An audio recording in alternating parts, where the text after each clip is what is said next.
The sound of my mother's laughter always felt like cold rain against the window pane of a grand house in Uccle, beautiful, yet piercingly sharp. In our family, the hierarchy was as rigid as the cobblestones of the Grand Place.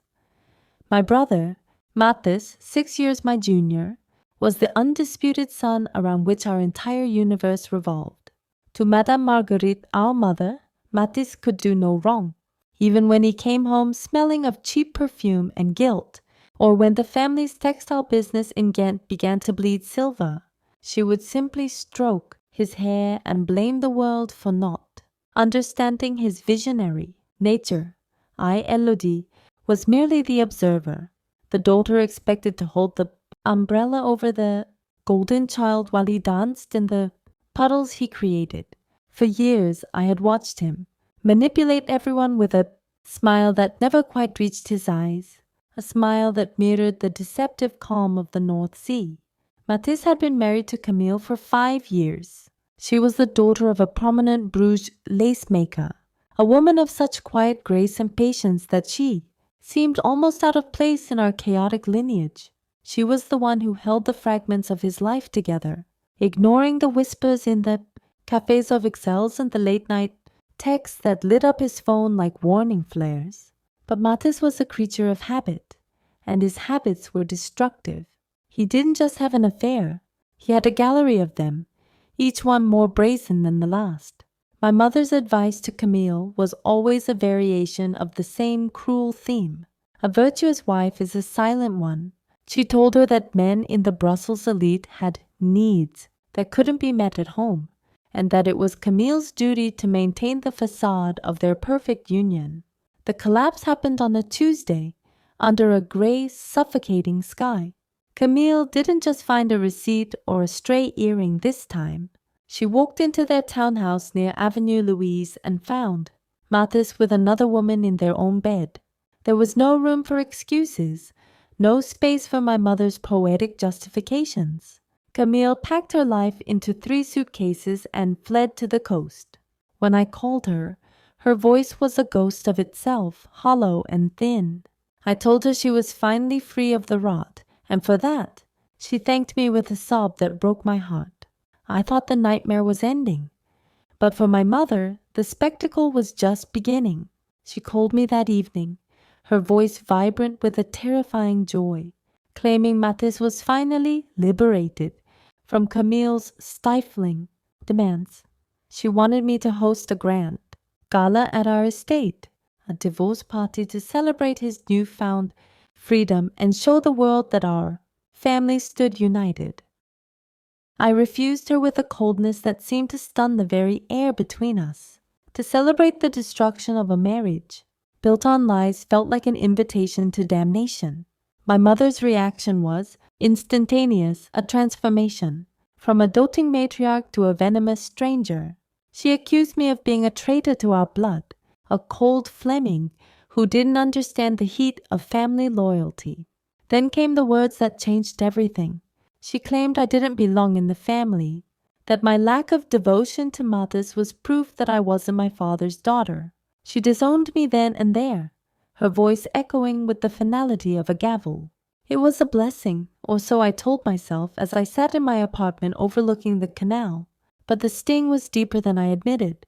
I began to hear from relatives, whispers of a DNA test, rumors that I was a changeling or the product of an old indiscretion.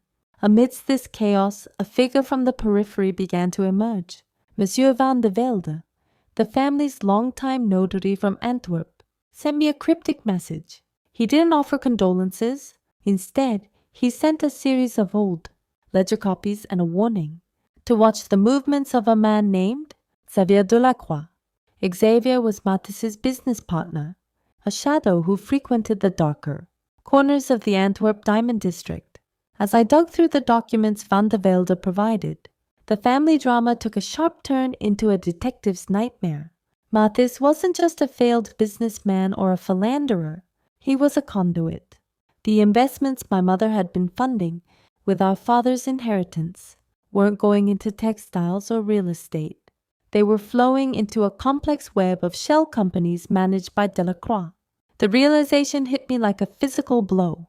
My mother wasn't just protecting a son, she was protecting a criminal enterprise she had unwittingly, or perhaps desperately, financed.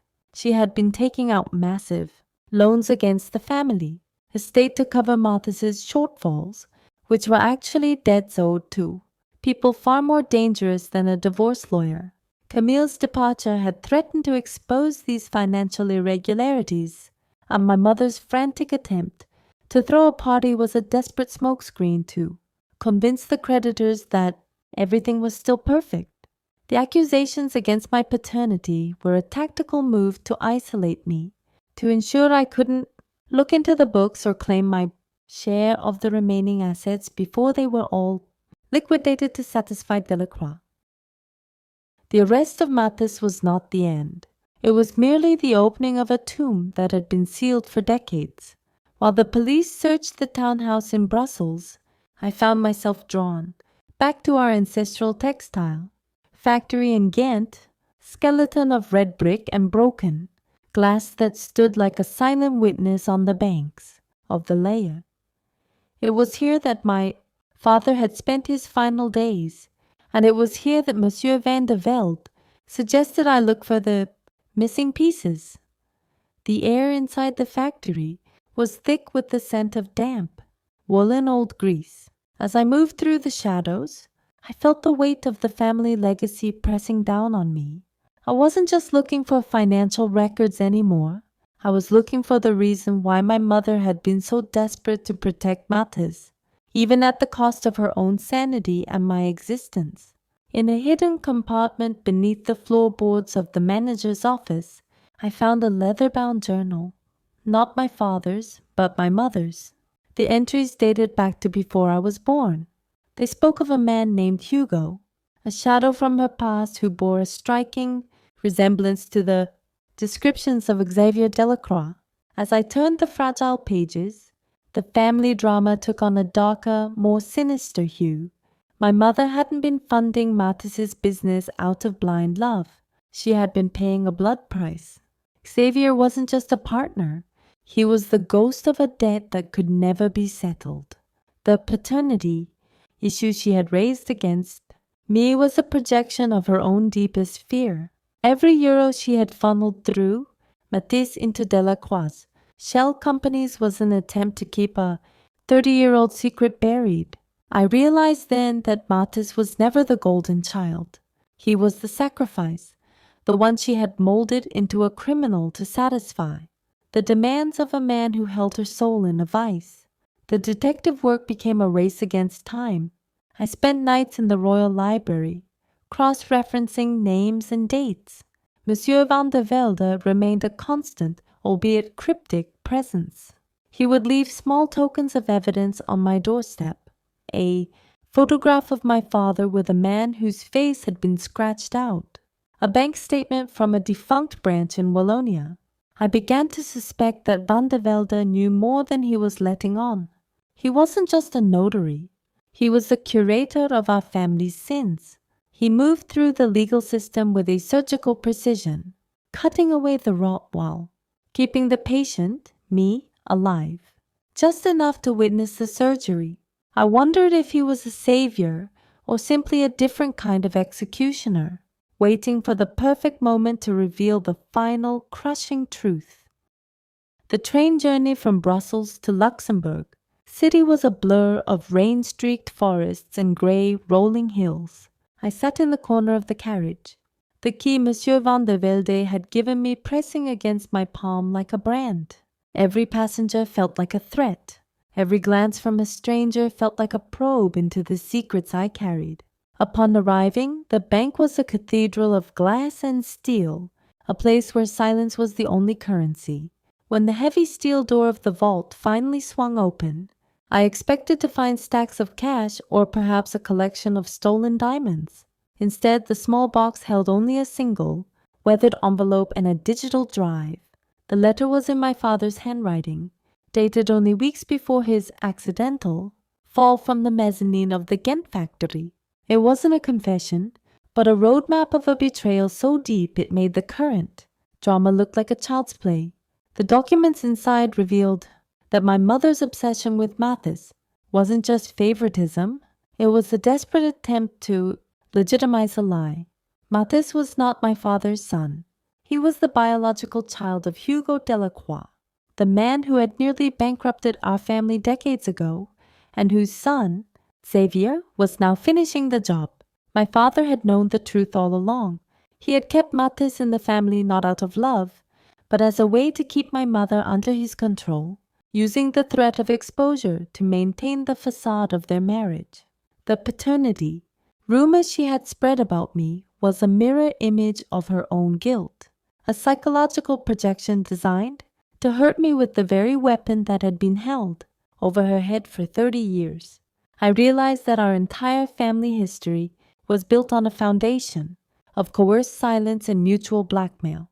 As I sat in a small cafe near the Place d'Armes, scrolling through the files on the drive, the true scope of the web became clear. Xavier Delacroix wasn't just a partner in crime, he was Mathis's half-brother, working from within to reclaim what he believed was his inheritance by bleeding our textile empire dry. He had manipulated Mathis's greed and my mother's fear, playing them both like instruments in a macabre symphony. But there was another layer. Monsieur Van de Velde's involvement wasn't merely professional. The drive contained records of private payments from my father to the notary, a cleansing fund designed to ensure that when the time was right, the truth would be delivered to me and me alone. The notary was the custodian of a dead man's vengeance, waiting for the perfect moment to pull the trigger. I returned to Brussels under a sky that looked like a bruised plum. The black sedan was still there, parked a block away from my apartment. But I no longer felt fear, only a cold, crystalline resolve. I didn't go home. Instead, I drove to the Ockel estate. The house was dark, save for a single light in the library where my mother spent her nights. When I entered, she didn't look up from her glass of wine. She looked frail, a ghost of the woman who had once commanded the high society of Ixelles. I placed the DNA report and the deeds from Luxembourg on the table in front of her. The silence that followed was so heavy it felt, as if the walls themselves were closing in. She didn't deny it. She didn't scream. She simply closed her eyes and whispered that she had done everything to keep the family whole. The final betrayal, however, was still unfolding. As we sat in that tomb of a room, the front door was opened not by the police, but by Xavier Delacroix himself. He didn't come with threats. He came with a contract. He knew about the Luxembourg box, and he knew that I now held the only documents that could tie him to the systematic looting of our assets. He offered me a deal, my mother's freedom and a portion of the Ghent, property in exchange for the drive and my silence. It was then that I realized the true nature of the game. He wasn't just a criminal, he was a vulture who had been invited into the nest. But before I could respond, the shadows in the hallway moved. Monsieur Van de Velde stepped into the light, accompanied by 2 men in dark suits from the federal police. The notary didn't look at me. He looked directly at Xavier, his face a mask of professional indifference that hid a lifetime of calculated patience. He hadn't just been my guardian. He had been the one who leaked the location of the safe box to Xavier, baiting him into a trap where he would be caught attempting to extort a protected witness to me. Van de Velde had used me as the final piece of bait to ensure that Delacroix wouldn't just lose the money, but his freedom. As they led Xavier away in the cold Brussels night, the notary finally turned to me. There was no warmth in his eyes, only the satisfaction of a craftsman who had completed a difficult task. I realized that in this world of Belgian fog and ancient grudges, there were no heroes, only those who played the long game better than their enemies. 6 months have passed since the doors of the Forest prison closed behind Xavier Delacroix and Mathis. The trial was a media circus in Brussels, a spectacle of fallen greys that I watched from a distance. My mother remained at the Ockel house, but the lights rarely came on. She was a woman who had spent 30 years building a fortress of lies, only to find herself trapped in its ruins. I didn't hate her anymore. Hate requires an energy she no longer deserved. I visited her once to deliver the final papers for the sale of the Ghent factory. We didn't speak. She looked at me as if I were a stranger, perhaps because, for the first time in my life, I was no longer the daughter, defined by her neglect or the sister, defined by her brother's shadow. Monsieur van der Velde retired shortly after the trial. Our final meeting took place on the docks of Ostend, where the wind smells of salt and old wood. He admitted that my father's cleansing fund had been depleted long ago and that the notary had used his own resources to finish the investigation. When I asked him why, he didn't mention justice or duty.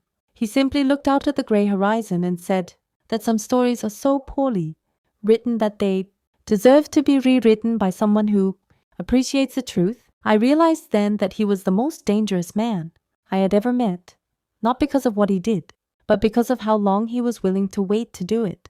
He had played a game of decades, using my father's ghost and my own desperation to settle a score that likely had nothing to do with me at all. Camille moved to a small cottage in the Ardennes, far from the lace shops of Bruges and the scandals of Brussels.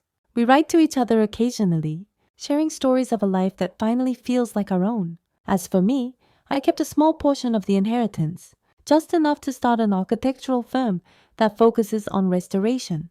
There is something poetic about taking broken things and making them whole again. Even if the scars remain visible, every morning I walk past the Grand Place, and I don't see the gilded facades or the tourists. I see the layers of history, the secrets buried beneath the stones, and I know that I am finally part of the foundation, not just a shadow flickering against the wall.